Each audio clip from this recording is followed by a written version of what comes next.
pathetic broke military failure, like you could never get your hands on this kind of money unless you were doing something rotten and illegal. My sister Natalie's hiss was as sharp as a knife.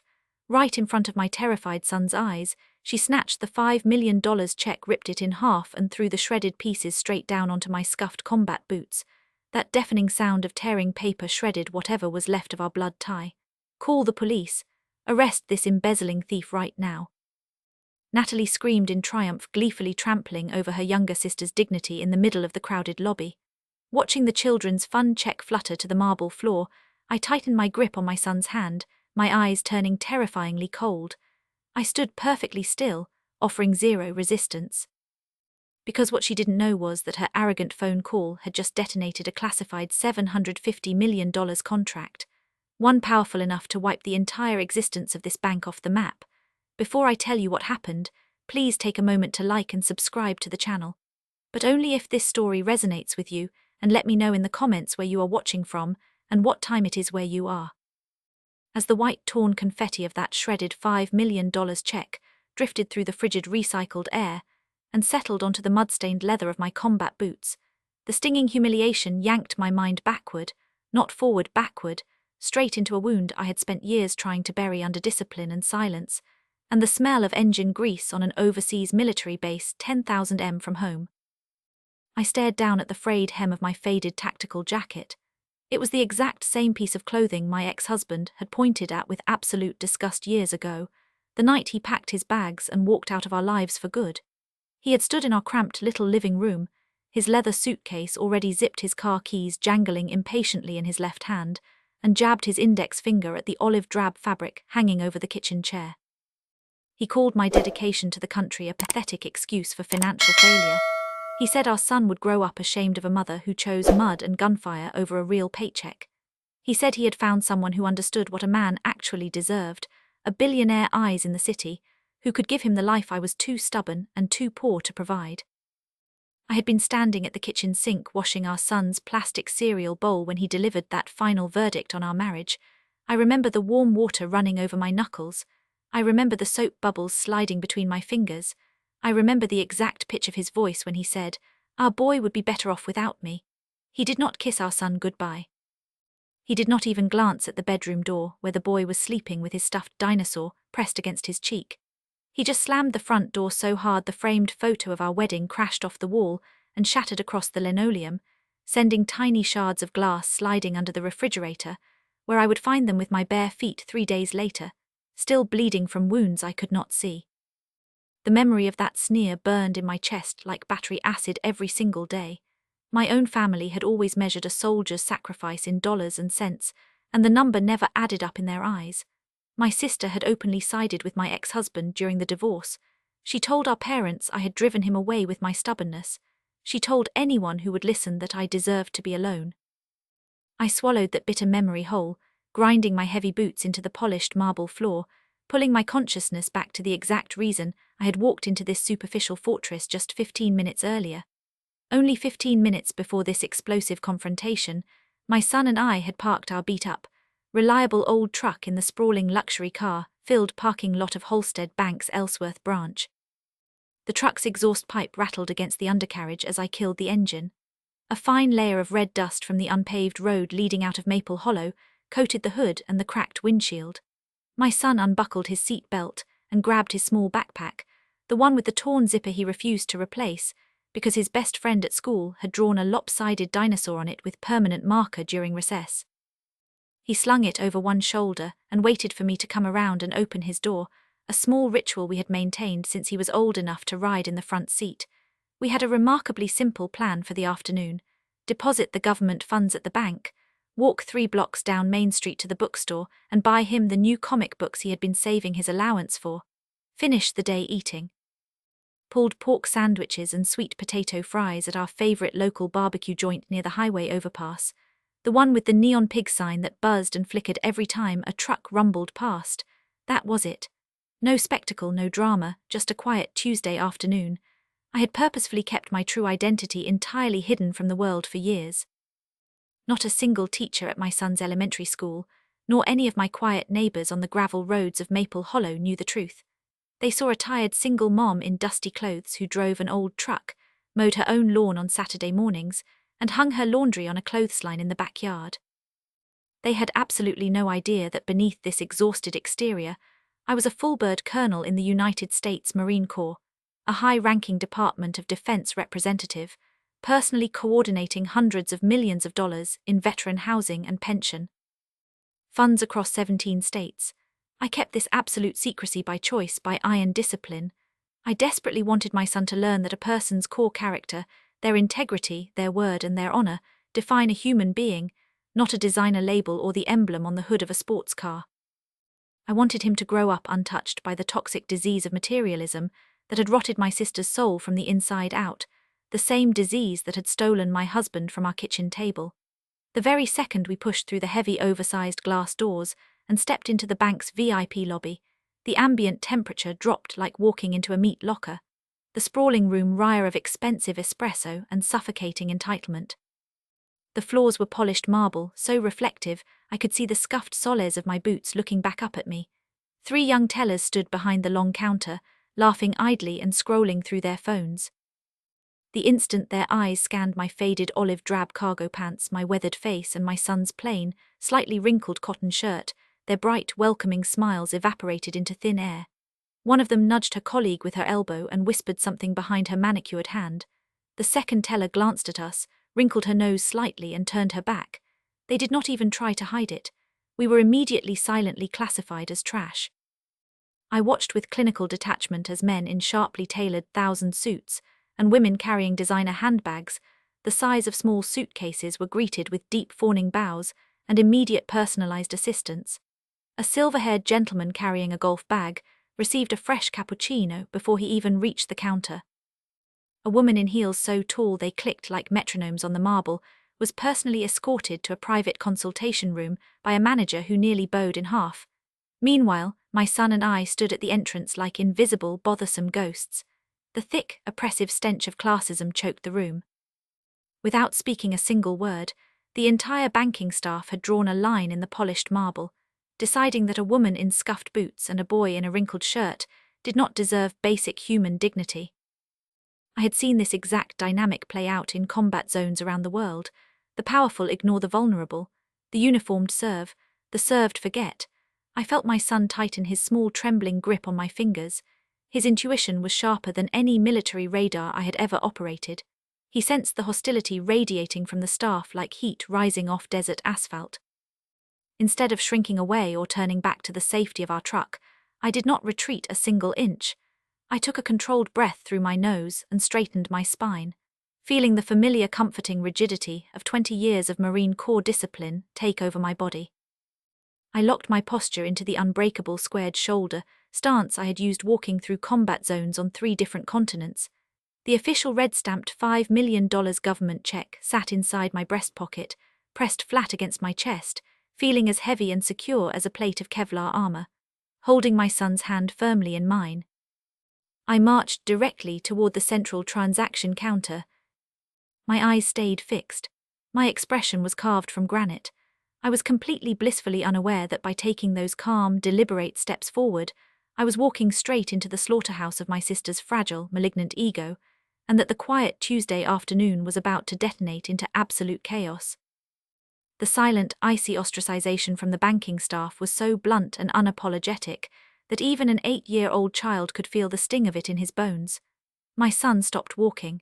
He tugged gently at the sleeve of my faded jacket, pulling the fabric toward his chin, forcing me to halt and look down at him. His large round eyes were welling up with a confusion so pure and so painful it could crack reinforced steel. He leaned his small body against my leg, trying to shrink himself, trying to disappear behind me, and away from the glaring, dismissive eyes of the security guards posted near the counter. In a hushed, trembling whisper, he asked me why the nicely dressed men and women in this beautiful building were not smiling and friendly like the cashiers at our local grocery store back home. He asked me if we had done something wrong. He asked if it was because of his backpack. My heart cracked inside my chest, a fracture I could physically feel running from my sternum to the base of my throat. He was being brutally exposed to the raw, ugly face of social prejudice for the very first time in his short life. The pain of watching my child internalize that silent rejection, watching him search his own small conscience for a fault that did not exist, trying to find something wrong with his backpack or his shirt to explain why the adults in the room refused to look at him, ignited a quiet protective fury deep within my gut that no amount of military training could fully contain. I immediately dropped to one knee right in the middle of that gleaming marble floor, the cold stone pressing hard through my cargo pants. I deliberately used my own body as a physical shield, blocking out the sneering, judgmental stares of the bank staff behind me. I placed my calloused hands gently on his small shoulders, feeling his thin bones beneath the cotton, and brushed his soft hair back from his forehead.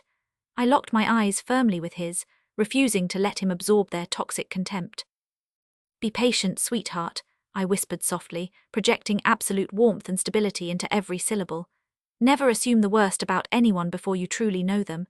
We came here for a mission, and we will complete it." I squeezed his shoulder once firmly, transferring my quiet strength into his small frame. He needed to understand that true resilience means maintaining your own internal honor and composure, even when the rest of the world decides to treat you with baseless, cruel contempt. He needed to know it was never his fault. He nodded slowly. He straightened his small back. He was my son. He was a soldier's son. I stood back up to my full height, rolled my shoulders back, and reinforced my mental armor for whatever lay ahead at the counter. The lobby's ambient noise, the clicking of keyboards, the murmur of polite transactions between wealthy clients and fawning tellers suddenly fell away. The heavy frosted glass door of the branch manager's private corner office swung open with a sharp, deliberate click that echoed across the marble like a pistol being cocked. My sister stepped out. Natalie was dressed in an immaculate tailor-made designer suit that likely cost more than my truck's blue book value. Her hair was sculpted into a flawless wave, her nails freshly lacquered in deep crimson, and she reeked of expensive perfume, the kind that announced a person's arrival 3 full seconds before their body followed. Her sharp, calculating eyes scanned the lobby with the practiced authority of a woman who had built her entire identity around controlling this room, and they instantly locked onto my position across the floor. I stood perfectly still, searching her powdered face for even a fleeting flicker of familiar warmth, a trace of recognition, a shadow of the girl who once braided my hair before school. I found absolutely nothing. There was only a predatory cold disdain as her gaze swept violently from my dusty combat boots up my faded jacket, across my son's cheap cotton shirt and his dinosaur backpack, and back to my weathered face. In a fraction of a second, her eyes completed a brutal silent arithmetic, instantly assessing my financial worth and dismissing my entire existence as a humiliating stain on her pristine elite domain. She had made her calculation. I was worth less than the espresso she served her VIP clients. I braced myself for the inevitable impact, shifting my weight into a defensive, grounded stance. I read her aggressive body language the exact same way I would read an enemy combatant approaching a checkpoint on a hostile perimeter: the arrogantly lifted chin, the rigid, tense shoulders, the cruel, lopsided smirk of absolute superiority forming on her painted lips. Snorts she was actively preparing for a public execution, eager to showcase her dominance in front of her wealthy clientele. I refused to give her the satisfaction of seeing me flinch. I took 3 long, deliberate strides, stepping right up to the cold, thick glass of the VIP transaction counter. I reached into my breast pocket, maintaining direct, unblinking eye contact with her the entire time. With slow, measured precision, I extracted the heavily stamped document and slid the $5 million government check onto the smooth surface of the counter. I laid down my opening move in a psychological war I never wanted to fight, setting the stage for the explosive collision of our 2 fundamentally incompatible worlds. My sister marched up to the counter with the clicking precision of her designer heels and stared down at the long, impossible string of zeros printed on the government check. Her pupils dilated, not with professional curiosity, not with the composed interest of a competent bank manager verifying a legitimate document. Her eyes widened with pure, unadulterated, venomous envy. The horrifying thought that her failure of a younger sister, the one who supposedly threw her life away in the mud and misery of the military, currently held millions of dollars in authorized government funds, completely shattered her fragile, status-obsessed ego. Unable to process the reality in front of her, her malice took over like a virus seizing a weakened host. She intentionally raised her shrill, theatrical voice to a piercing volume, explicitly ensuring that the sound carried across the entire VIP hall to draw the maximum audience. She wanted witnesses. She needed spectators for the execution she was about to perform.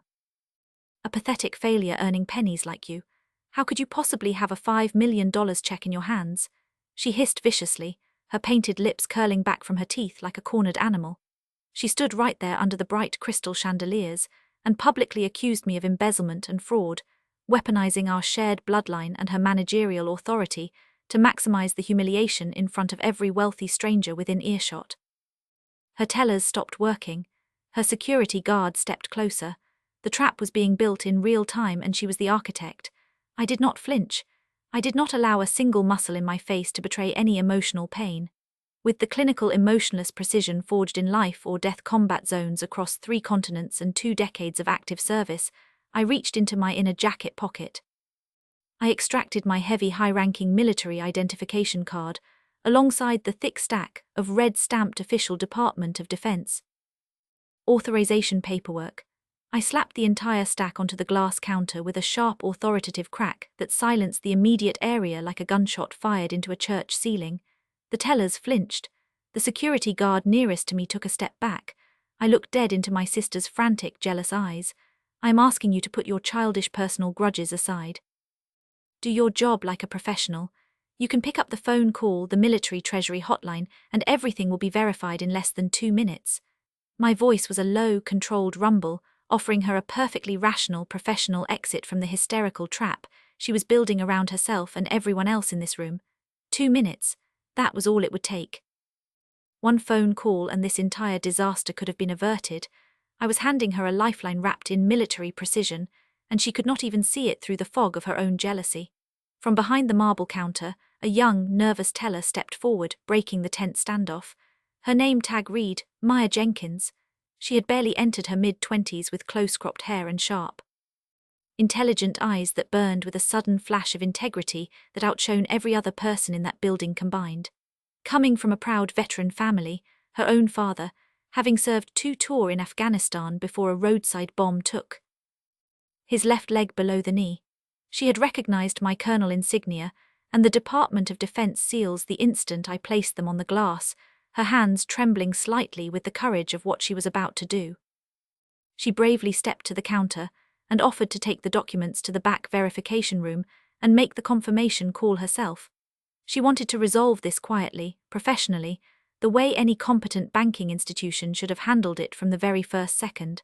My sister snapped her head toward the young girl with terrifying speed, her perfectly styled hair whipping across her shoulder. Her eyes went wide with a demonic, uncontrolled rage at having her absolute authority questioned by a subordinate, a junior teller, a nobody. Without a second thought, Natalie leaned over the counter and brutally threatened to fire Maya on the spot. Snorts she promised to permanently blacklist her name in the entire banking industry. She swore to contact every financial institution in the state and ensure that Maya Jenkins would never work behind another counter again, that she would lose her apartment, her health insurance, everything she had built since her father's medical retirement left the family financially gutted. It was a flawless execution of psychological warfare designed to instantly crush the only person in the entire room with enough decency and courage to stand at my side. Maya shrank back instantly, burying her face in her trembling hands, weeping in helpless terror as she retreated to the far wall behind the counter. Her shoulders shook with silent sobs. She pressed her back against the filing cabinets and slid down until she was crouching, her name tag catching the overhead light as her chest heaved. Having successfully crushed the only sliver of decency and honor in the entire building, my sister turned her arrogant, victorious sneer back to me. She was drunk on her own fabricated power. Intoxicated by the authority she held over every person on her payroll, she actively refused to even glance at the authentic government seals, the watermarks, the undeniable proof of my rank and authorization lying right in front of her on the glass. Verification was never her goal. My destruction was the goal. It had always been the goal from the moment I walked through those doors in clothes she considered beneath her. She reached out with one hand and flicked my official military ID with a sharp manicured fingernail, the way someone would flick a dead roach off a dinner plate. Her face dripped with absolute unshakable contempt. You think these worthless scraps of paper can fool me? She scoffed loudly, tossing her perfect hair over her shoulder and planting her fists on her hips. By utterly rejecting the hard, factual truth, she locked the doors on her own fate, welded them shut and swallowed the key. She chose to escalate. the situation into a full-blown public spectacle because her ego simply could not allow her younger sister to stand taller than her. Not even for 2 minutes, not even with proof. The piercing volume of my sister's accusations acted like a dinner bell for every opportunistic bystander in the building. The tension at the counter bled out into the lobby like blood in shark-infested water. Dozens of customers abandoned their deposit slips and private transactions, drifting toward us in a slow predatory migration, forming a tight, suffocating crescent around the counter. Like a synchronized, mindless reflex, smartphones were drawn from pockets and designer purses all around us. Lenses were thrust forward. Camera flashes fired in staccato bursts. Every angle of our humiliation was being captured in high-definition broadcast-ready content for platforms that would amplify our suffering into millions of views. Not a single person in that growing mob stepped forward to ask a question, to seek the truth, or to diffuse the escalating confrontation. They were vultures, pure vultures, thirsting for a spectacle to feed their empty, superficial lives on social media, already composing their captions before the scene had even played out. The rising heat of their bodies pressing closer, the smell of cologne and hairspray and drip-cleaned fabric turned the vast marble lobby into a claustrophobic cage, trapping my son and me in the dead center of their entertainment. From the middle of the filming crowd, a man shouldered his way aggressively to the front. Charles Montgomery. I did not know his name at that moment, but I would learn it later from the police report. He was a local figure notorious in this branch for his desperate, pathetic campaign to win VIP status by ingratiating himself with the management. He wore a suit that was expensive but poorly fitted, the fabric straining at the buttons, and a gold watch he made sure to flash every time he gestured. He saw an opportunity to score points with the branch manager, and he lunged for it. He barked a loud theatrical laugh that bounced off the vaulted ceiling. "Manager Price is absolutely right. Just look at this ragged disgrace. She is a walking embarrassment to the military.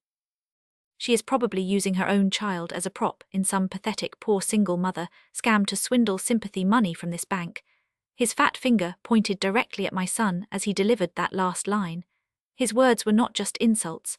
They were razor blades specifically designed to slice into my son's innocent mind. He was weaponizing a child's presence, exploiting an 8-year-old boy's tears just to curry favor with a corrupt bank manager. The crowd around him nodded. Some laughed. The sickness was contagious. My son recoiled in sheer terror at the man's booming cruelty. His small knuckles turned entirely white as he grabbed fistfuls of my faded combat pants, pressing his face hard against my thigh, trying to make himself as small and invisible as possible behind my legs. I felt the wetness of his tears soaking through the fabric onto my skin. The blood in my veins turned to liquid nitrogen. The protective fury of a mother and the lethal hardwired instincts of a Marine colonel collided inside my chest like two freight trains, but I forced them both down into a steel vault of discipline. I would not give these people the show they wanted. I locked my cold, dead eyes onto my sister's manicured face, offering her one absolute final chance at salvation before I destroyed her career permanently. "Natalie, stop before you have no way back.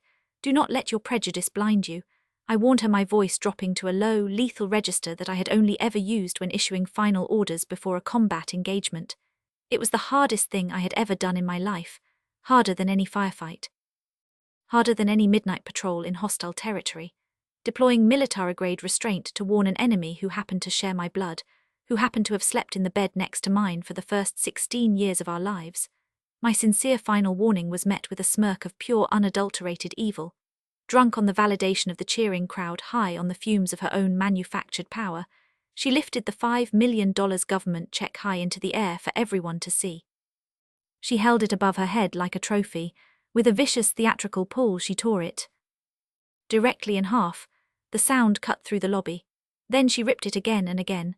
She turned the multi-million-dollar children's fund into worthless confetti and threw the shredded pieces violently into the air, letting them flutter down onto my scuffed boots, onto the marble, onto the dinosaur backpack my son had pressed against his chest.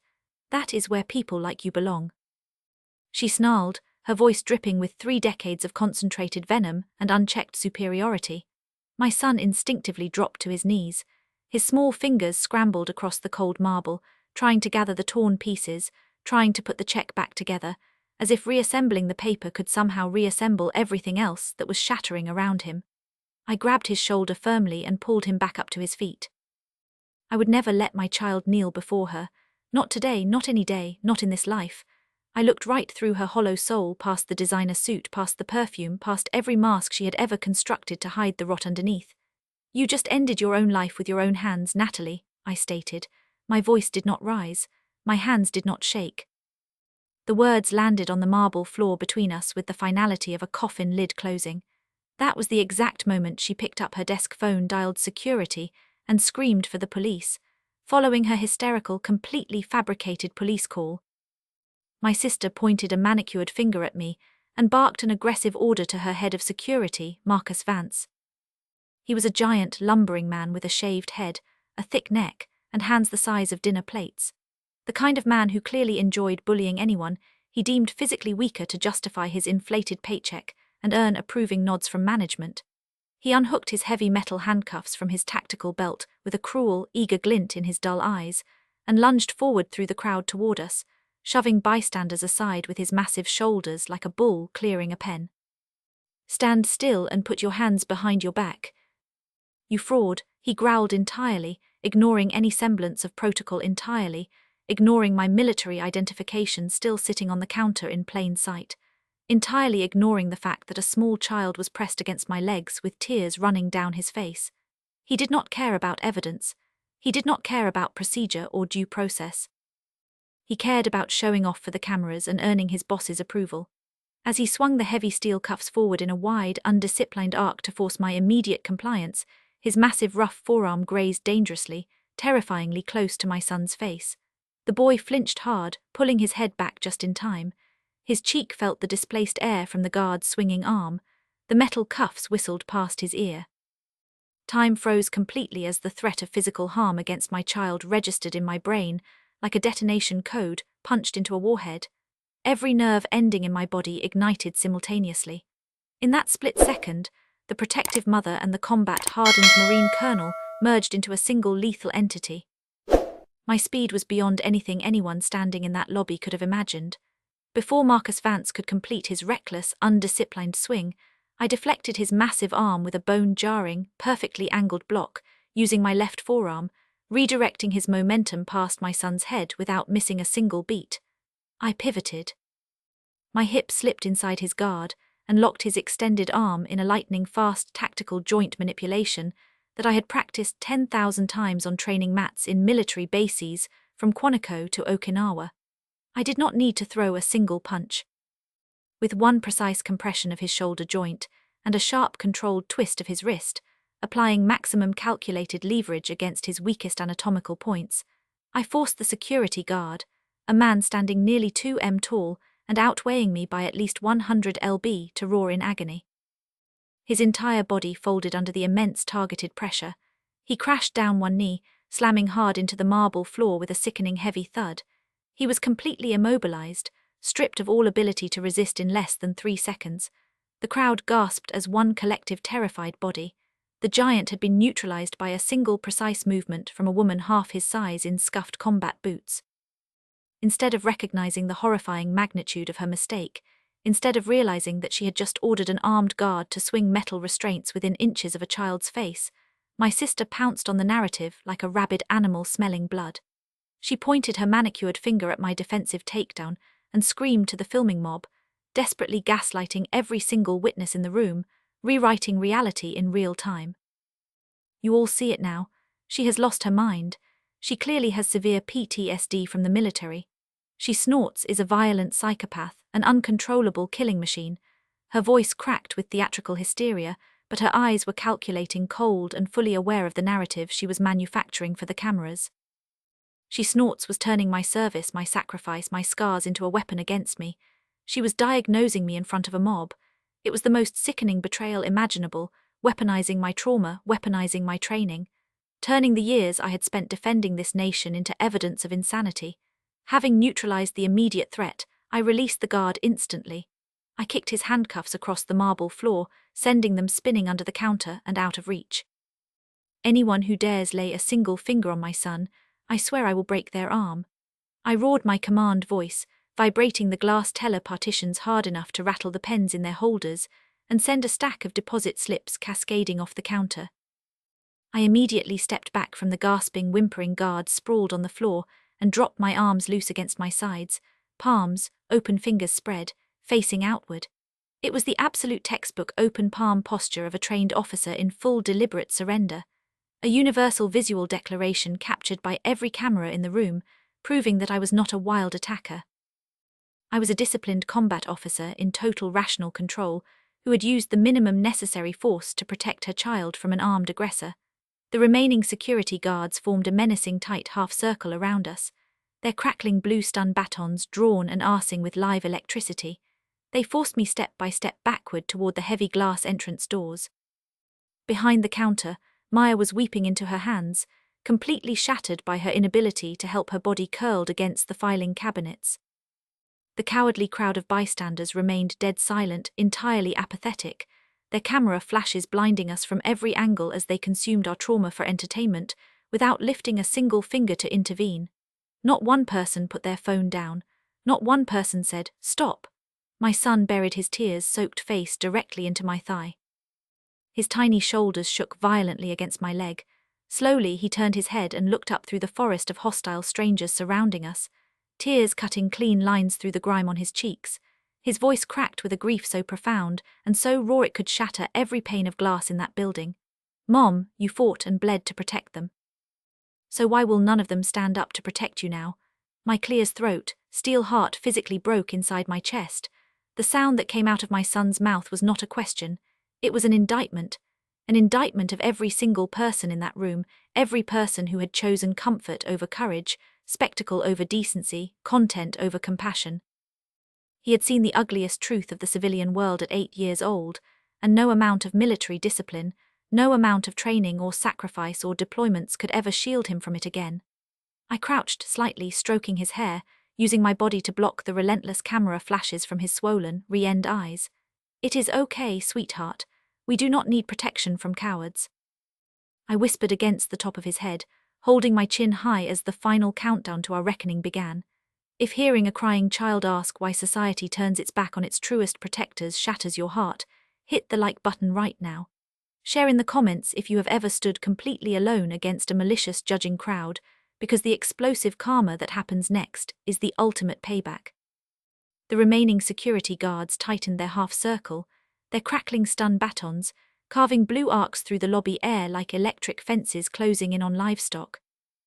They systematically forced me step by step backward toward the glass entrance, their boots squeaking on the polished marble. I held my ground with absolute discipline, keeping my son entirely tucked behind my body to shield him from both the weapons and the relentless glare of the smartphone lenses. The collective silence of the dozens of onlookers was absolutely deafening. Not a murmur of dissent, not a single voice raised in objection. It was a collective grotesque moral failure recorded in pristine high definition. A room full of adults watching a veteran mother and her crying child be herded toward the exit by armed corporate security and choosing to film it instead of stop it. I focused my breathing, counting each inhale and exhale in a slow, rhythmic pattern. 4 seconds in, 4 seconds out, locking my overwhelming rage deep within a reinforced vault in my skull. I was silently calculating the seconds until the flashing lights of the police cruisers would appear in the parking lot to drag me away in handcuffs, mentally preparing my son for the nightmare of watching his mother forced into the back of a squad car in front of a cheering mob. Then the entire atmosphere of the room shifted, every molecule of air seemed to rearrange itself. A massive imposing shadow eclipsed the late afternoon light pouring through the glass entrance behind me. The heavy automated doors slid open with a sharp mechanical hiss that cut through the electric crackle of the batons like a blade through silk. Richard Sterling, the CEO and chairman of Holstead Bank, strode confidently into the lobby. He was flanked by 4 members of his elite legal team, all wearing identical jet black suits, all carrying leather document folders embossed with the bank's gold crest. He had not come to this branch for a casual inspection or a routine audit. He had arrived personally to secure the highly classified $750 million Department of Defense pension contract, a colossal life-saving deal. He had spent 6 agonizing months negotiating behind closed doors in Washington to rescue his corporation's plunging stock price from catastrophic freefall. He had flown in from New York on his private jet, expecting a red carpet welcome, chilled champagne, and a quiet signing ceremony with the military's top representative in his most prestigious branch. As Richard crossed the threshold, his polished diplomatic smile froze solid on his face. His sharp, experienced eyes, the eyes of a man who had survived 3 recessions and 2 hostile takeovers, scanned the chaotic, violent scene unfolding in his VIP lobby. He saw the shredded white confetti of the $5 million check scattered across the marble floor. He saw his security guards brandishing live electrical weapons at a woman in a military jacket. He saw the filming crowd. He saw the guard groaning on the floor, clutching his wrist, and then his gaze landed dead on me. His most vital, untouchable VIP client, the sole authorized signatory of a $750 million government contract, cornered against the glass entrance of his own bank like a violent criminal, with a crying child pressed against her legs. The sheer horrifying reality of what his staff had just done short-circuited his brain. His hands went limp, his fingers lost all strength. The crocodile leather briefcase containing the signed contract of the century slipped from his grip and crashed to the marble floor with a heavy dry thud that echoed through the frozen lobby like a gunshot in a cathedral.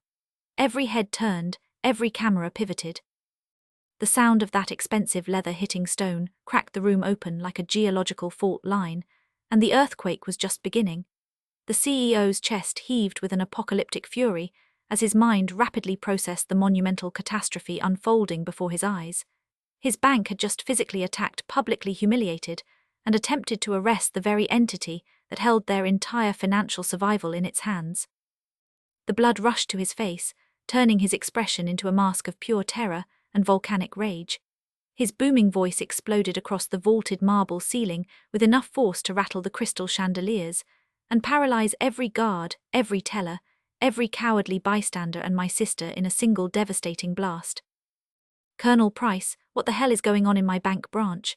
The sheer terror and desperate respect packed into those words hit the crowd like a physical shockwave, instantly shattering the arrogant illusion my sister had spent the last 20 minutes constructing with her bare manicured hands. The truth had finally walked through the door at the thunderous sound of the CEO screaming my military rank. The entire power dynamic of the room inverted in a fraction of a second. The towering security guard, Marcus Vance, dropped his stun baton as if the handle had erupted into flames and scrambled backward in sheer unadulterated terror, nearly tripping over his own boots. The realization hit him like a freight train. He had just physically assaulted a high-ranking federal officer and swung metal handcuffs within inches of her child's face. Meanwhile, my sister began hyperventilating. Her chest rose and fell in rapid, shallow gasps. She could not process what she was hearing. She rushed forward toward the CEO, plastering a twisted, manic, utterly fake smile across her ashen face. She babbled a frantic stream of desperate lies, gesturing wildly with her hands, claiming she had just heroically intercepted a deranged, violent fraudster attempting to steal bank funds.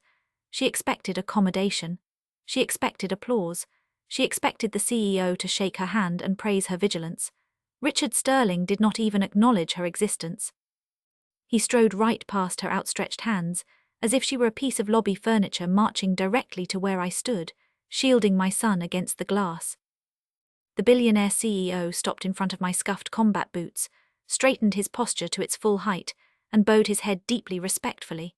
He apologized profusely for the grotesque, unforgivable incompetence of his staff, his voice cracking with genuine fury, shame, and the unmistakable sound of a man watching his empire crumble because of one branch manager's arrogance. Having offered his apologies to me, Richard spun around on his polished heel and aimed a lethal, uncompromising glare directly at my sister. The veins in his neck and temples bulged. He pointed a shaking finger down at the shredded remnants of the $5 million check scattered across the marble floor. His voice boomed with enough force to vibrate the glass teller partitions and send the remaining deposit slips fluttering off the counter. "The woman you just humiliated, whose check you just shredded, and whom you called to the police to arrest, is Colonel Lauren Price, senior representative of the United States Department of Defense. She holds sole authority over the $750 million pension contract that is the only thing keeping this bank alive. And that $5 million check you tore to pieces was legitimate government funding, verified and confirmed through official channels by email this morning. You did not just destroy federal property, you slandered a decorated military hero of this nation." The magnitude of his revelation hit the filming crowd like a physical shockwave. The smartphones that had been recording a crazy beggar being rightfully ejected were now capturing a decorated military colonel being brutally abused by a corrupt elitist banking system run by her own sister. The narrative flipped so violently and so completely it gave the entire room whiplash. Faces went white, phones lowered, mouths fell open. The man in the poorly fitted suit, who had mocked my son, retreated silently into the back of the crowd, trying to disappear. The blood drained entirely from my sister's perfectly powdered face, leaving her looking like a hollow corpse standing upright in a designer suit. The cowardly mob of onlookers instantly lowered their phones, backing away in stunned, humiliating shame, suddenly and violently confronted by their own complicity in the abuse they had gleefully documented. My sister's aristocratic mask, carefully constructed over decades of false superiority, practiced cruelty and obsessive status chasing, shattered into absolute dust before my eyes. Her jaw went slack, her knees buckled, her body crumpled. She collapsed to the marble floor, trembling violently, crawling on her hands and knees toward me. She grabbed at the hem of my combat pants with shaking, desperate fingers, her manicured nails scraping against the faded olive fabric, clinging to the very uniform she had mocked and spit on just minutes earlier. The sight was pathetic beyond any description language could provide. The woman who had sneered at my clothes, torn my government check into confetti, threatened my ally, ordered a guard to swing metal cuffs at my child, and screamed for the police to arrest me, was now sobbing uncontrollably on the cold marble floor, begging for mercy. She used the family tie, the one she had spent her entire adult life mocking, denying, and weaponizing. She called me sister, she called me family. She used every word she had spent 45 years refusing to mean. I looked down at her weeping, pathetic form clinging to my boots. I felt absolutely nothing. No pity, no anger, no satisfaction, no triumph, just a clinical void. The kind of terrifying emotional emptiness that settles in after a long battle when the adrenaline bleeds out, and all that remains is the cold, sterile arithmetic of consequences that cannot be undone. My voice dropped to absolute zero, slicing through her hysterical sobs like a surgical blade, cutting through infected tissue. The military taught me to risk my life to protect this nation and its people, but it absolutely never taught me to tolerate corruption, cruelty, and discrimination, even if the perpetrator shares my own blood. I pulled my leg back, breaking her grip on my uniform forever. The fabric tore slightly where her crimson nails had dug in. I did not look down at her again.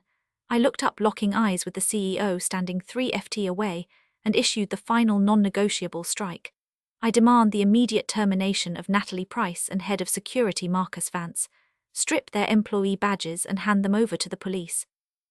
There would be no second chances, no private resignations, no quiet settlements negotiated behind closed doors with expensive lawyers.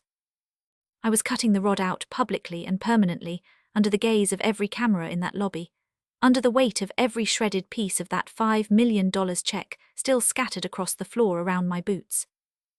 Within minutes, the wailing sirens of local police and specialized military police units swarmed the bank's main entrance, their red and blue lights reflecting endlessly across the massive glass facade like a violent light show. They had been dispatched expecting to subdue a deranged criminal.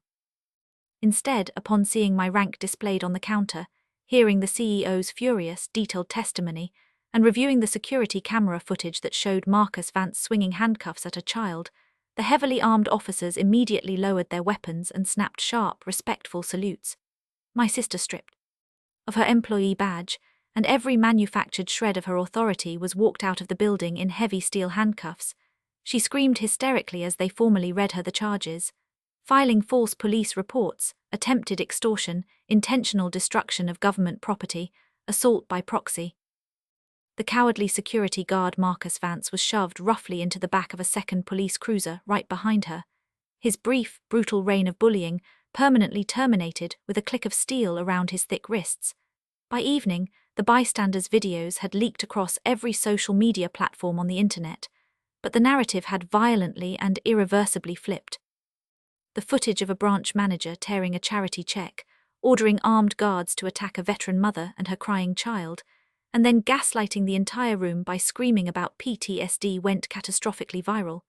Major news networks ran it as their lead story. Cable news panels dissected it for hours.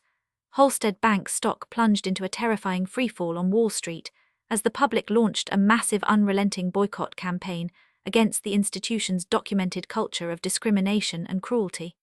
The elite financial corporation was suddenly facing the worst existential crisis in its century-long history. Completely paralyzed by a backlash that no amount of money lawyers or crisis management consultants could contain or buy their way out of. The apathy of the filming crowd, the very weapon my sister had counted on to validate her cruelty, had become the gasoline that was burning her empire to the foundation. Later that night, while dozens of screaming news vans and aggressive reporters camped outside the small front window of my modest wooden house on the edge of Maple Hollow, I sat completely alone in the dim light of my kitchen. My son was finally asleep in his room, his dinosaur backpack still clutched against his chest, his face still puffy and streaked from hours of crying. The only sound in the house was the lonely, quiet ticking of the old clock mounted above the stove, each second falling like a small stone dropped into deep, still water.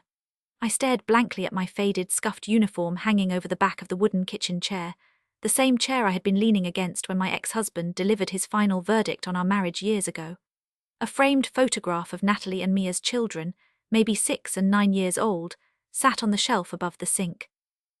I reached up, took it down, and placed it face down on the counter without looking at it again. I felt absolutely no joy in my sister's destruction, no triumph, no vindication. The silence in the house was heavy, suffocating, loaded with the weight of something permanent and irreversible.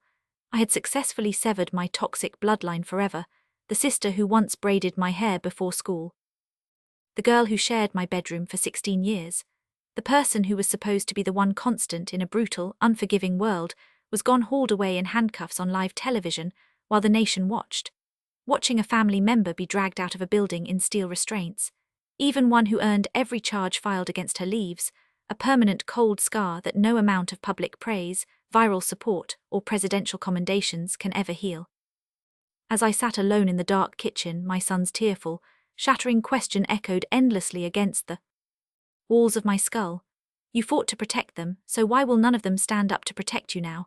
The horrific truth crashed over me like a rogue wave in open ocean. If I had not possessed that massive $750 million contract as a shield, I would be rotting in a concrete holding cell at that very moment, fingerprinted and booked, crushed and forgotten, while my sister celebrated her victory with champagne in her corner office. And my son sat in a foster care intake room wondering where his mother had gone, a normal wounded veteran, a soldier without a multi-million-dollar weapon in her pocket, would have been dragged out of that bank in chains while the crowd cheered and uploaded the footage for likes and shares. The entire system was fundamentally rotten to its core. Punishing one malicious branch manager was satisfying, but it was not nearly enough to cure the disease, eating the institution alive. I gripped the edge of the kitchen table until my knuckles turned white. My war was far from over. It had just begun. I had to use my leverage to tear the corrupt corporate structure down to its foundation and rebuild it from the ground up, ensuring no veteran, no soldier's child ever faced this kind of institutional cruelty and public humiliation again. 3 days after the disastrous incident, Richard Sterling and the most powerful members of his terrified board of directors arrived at my front door in a convoy of black luxury sedans that looked absurdly out of place on my gravel driveway.